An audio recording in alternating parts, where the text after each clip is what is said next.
Horizon 3 Radio, le journal.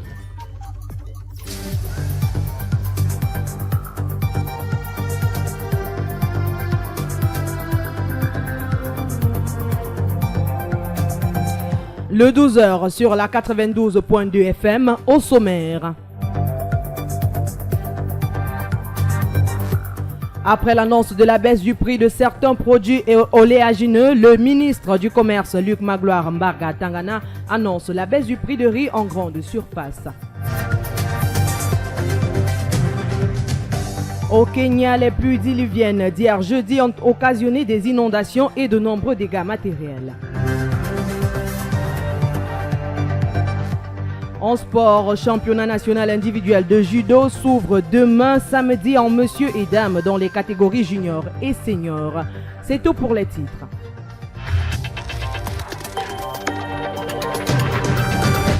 « 92.2 FM. Mesdames, Messieurs, bonjour. Vous écoutez le 12h avec à la présentation Merveille Ondela. Lutte contre la vie chère au Cameroun, le ministre du Commerce Luc Magloire Mbarga Tangana a annoncé dans un communiqué la baisse du prix de riz dans différents espaces marchands au Cameroun. La quintessence de ce communiqué avec Henri Matip.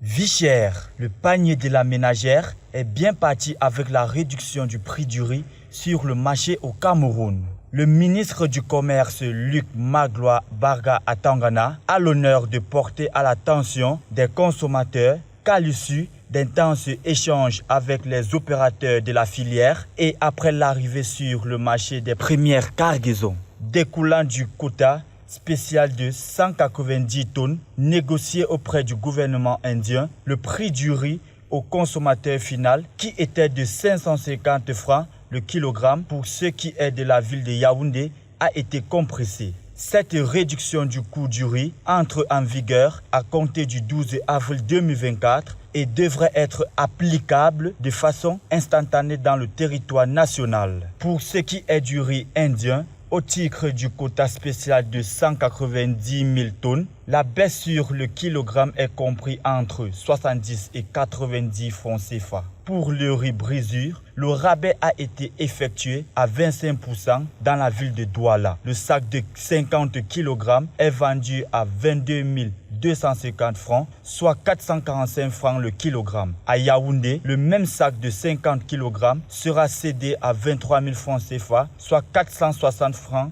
le kilogramme. Le communiqué signé par le ministre du Commerce détaille également les prix applicables aux différentes catégories de riz thaïlandais et pakistanais. Alors, espérons que ces nouveaux prix, nouvellement précisés par le responsable du commerce, seront appliqués dans nos différents points marchands. La situation des malades dans certaines formations sanitaires au Cameroun aujourd'hui laisse à désirer, à se poser les questions du rôle et de la place de ces gardes malades. Élément de réponse dans ce reportage de Madeleine Bandon. Cela devient récurrent dans les formations sanitaires au Cameroun. Des malades isolés et abandonnés à leur sort, des gardes malades absents qui oublient le rôle crucial qu'ils doivent jouer auprès de ceux-ci. Ces derniers sont censés intervenir au chevet des personnes présentant une fragilité et une tendance dépendante. Ils sont également chargés de leur tenir compagnie, de leur apporter une présence attentive et sécurisante de jour comme de nuit. Sauf qu'au Cameroun, les gardes malades sont choisis à la volée et ce sont généralement ceux qui ne font rien qui sont désignés pour endosser ce rôle. Ce qui devient donc une charge et même une contrainte pour ceux-ci qui conduira à la négligence de ces malades placés sous leur responsabilité. Ce comportement affecte plus d'un, notamment les responsables de formation sanitaire qui en appellent à plus de responsabilité. L'on se souvient encore de ces cadavres oubliés à la morgue de l'hôpital régional de Bamenda ou de cette dame âgée de 74 ans qui, après être tombée malade, a été délaissée et abandonnée à l'hôpital Quintini de Douala. Les cas sociaux causent de multiples désagréments au sein de la société camerounaise. Les personnes ayant été touchées de près ou de loin par un de ces cas gardent les séquelles d'une expérience traumatisante. C'est ce que nous révèle ce reportage de Stélaïda. Avoir un cas grave de maladie est une expérience aussi embêtante pour le malade que pour ses proches. Joséphine Kevoici se souvient encore de ces moments traumatisants passés au chevet de sa sœur malade. Et c'est avec beaucoup de courage qu'elle parvient à ressasser ce triste souvenir. Malade, ça n'a pas été facile. Beaucoup de dépenses. Et je pense que les derniers jours, avant sa mort, j'ai dormi à l'hôpital. J'étais vraiment pas à l'aise. Oui. Parce qu'il fallait changer tout, les couches et tout. Elle-même était à transformer. Bien que quelques mois soient passés, le visage de cette ancienne garde-malade porte encore les stigmates du décès de sa sœur. Une tragédie à laquelle les proches du journaliste Sylvestre Messa ont été épargnés. Ce dernier a miraculeusement survécu à un arrêt cardiaque, un privilège qu'il a toujours du mal à réaliser. Pas facile parce que la prise en charge n'a pas été facile. Mais après, je me suis ressaisi, la famille, je n'ai aucun problème avec la famille, je suis avec ma maladie. Cette guérison, il dit la devoir au personnel de santé, mais aussi à la bienveillance des membres de sa famille. La famille m'apporte tout un réconfort, mais je suis suivi par un médecin, un professeur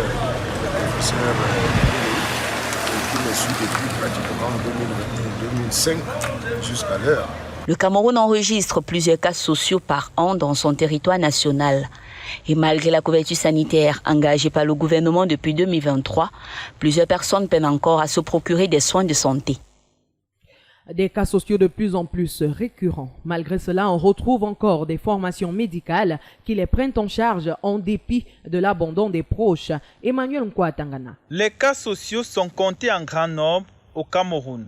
Malgré les chiffres qui connaissent une ascendance considérable, les victimes bénéficient dans une certaine mesure des accompagnements qui, parfois, peuvent être issus du gouvernement, des ONG ou certains organismes militant pour les bonnes œuvres. Pour les cas de maladie, nous nous sommes rendus dans certaines formations sanitaires pour en savoir davantage sur les paramètres meublant la sécurité des patients. Mais ces derniers ne se sont pas ouverts à notre micro pour des raisons particulières. Néanmoins, pour chaque cas relatif à la santé d'une tierce personne, les hôpitaux laissent toujours les soins aux patients de bénéficier d'un garde-malade, celui-ci étant issu soit de la famille du patient ou d'une famille rapprochée. Il y a quelques mois, la salle de réunion du Centre de coordination des opérations d'urgence de la santé publique a accueilli une réunion entre le ministre de la Santé publique et les partenaires techniques et financiers de la santé. Une rencontre dont l'optique était d'évaluer le lancement de la phase 1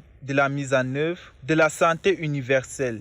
C'était également une occasion pour ces partenaires d'œuvrer à l'atteinte du meilleur état de santé au Cameroun.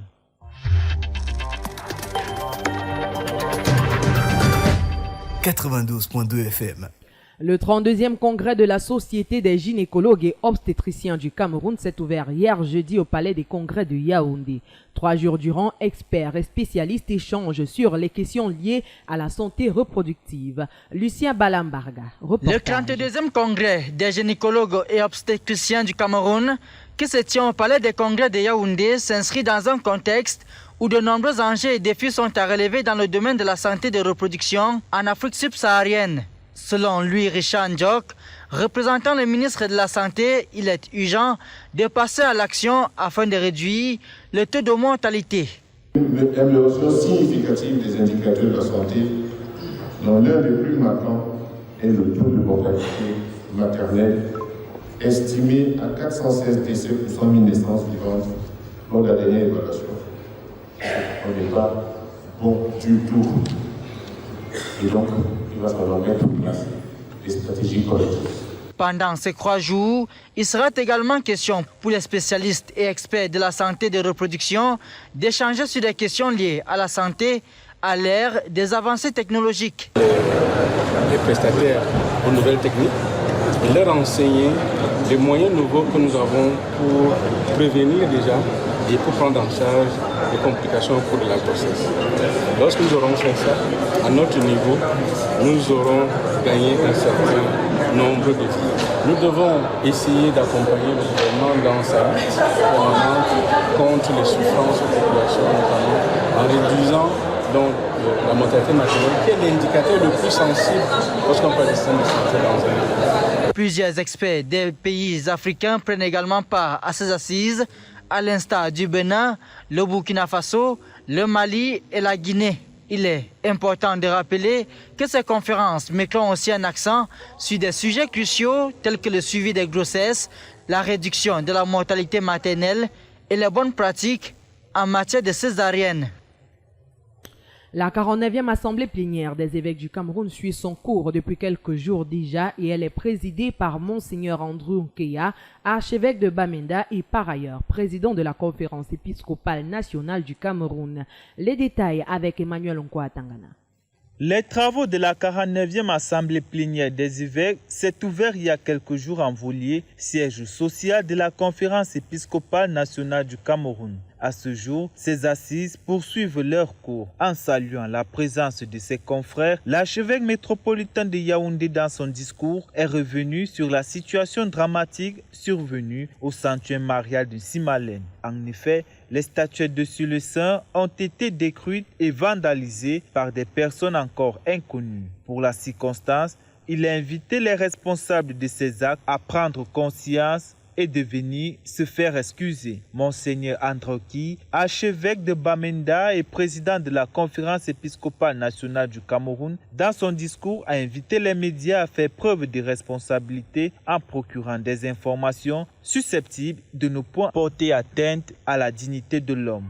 Dans la même veine, il a appelé l'État camerounais à faciliter la vie de ses citoyens en dépit de l'augmentation des produits de première nécessité. Dans son chapelet d'exposé, un point d'honneur a été mis sur les prochaines élections présidentielles 2025. Le prélat a invité tous les chrétiens à s'inscrire massivement sur les listes électorales afin d'accomplir dans la paix le devoir des citoyens. Il a d'une manière particulière salué la présence du cardinal Robert Sarah, de nationalité guinéenne, en visite de courtoisie au diocèse d'Obala. Ces travaux qui se sont ouverts permettront de nouer des relations nouvelles entre l'Église et la société.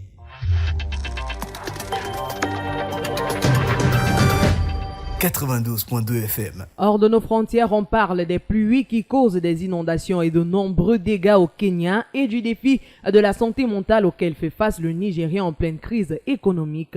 Entrons dans le round-up avec Fadimatou Nzamdonki.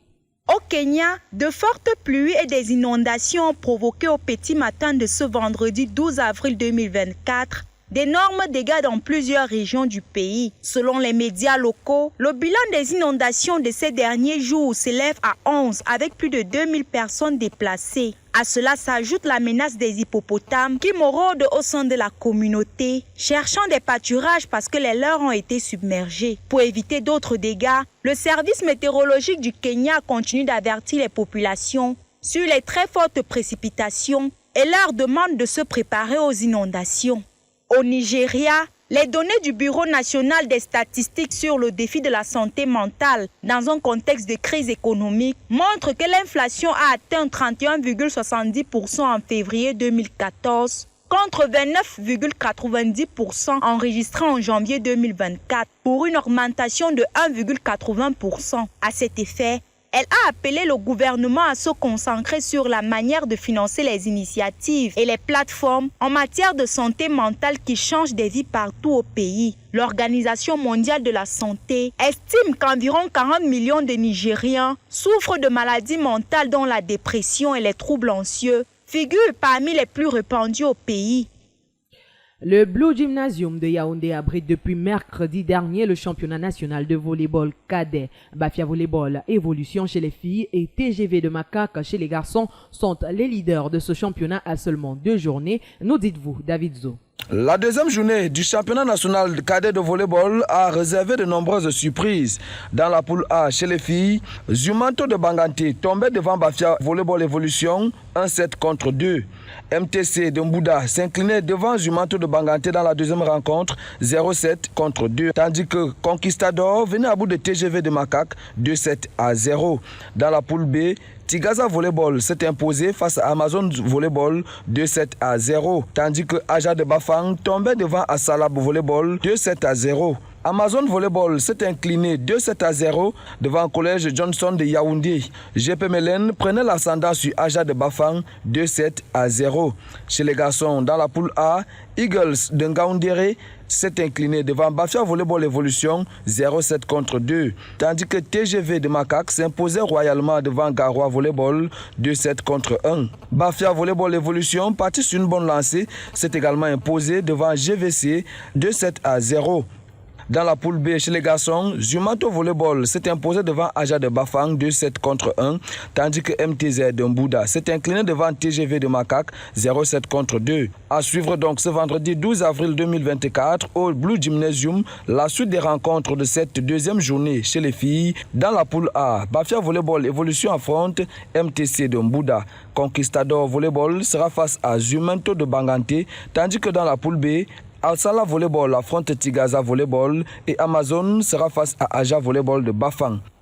Parlons judo à présent avec le championnat national individuel junior et senior en dames et messieurs qui se tient dès demain au dojo national de la FECA Foot de la Fédération camerounaise de judo à Soie. Alex Rodrigue Bokono nous en dit plus. Ils sont 276 participants, soit 235 athlètes, repartis en 34 délégations qui prendront part à ce championnat national individuel dans les catégories junior, senior, en dames comme en messieurs. L'événement rassemble des athlètes issus de 7 régions de l'étendue du territoire national, notamment le centre, qui est d'ailleurs fortement représenté avec 17 délégations pour un total de 166 participants. Le littoral répond présent à ce rendez-vous de judo avec 8 délégations constituées de 50 participants. L'ouest, le nord, l'est, le nord-ouest et le sud-ouest complètent la liste des régions qui rivaliseront d'agrès sur le tatami. En dames, les duels se feront dans 7 catégories et en messieurs, c'est également le même nombre pour un effectif de 78 compétiteurs en dames et 157 en messieurs. L'occasion est donc donnée par la Fédération camerounaise de judo de contempler et d'apprécier les talents des judokas issus d'horizons divers au cours de ce tournoi national qui promet d'être riche avec des hachis, waza, des barailles et des atémis, pour ne citer que cela.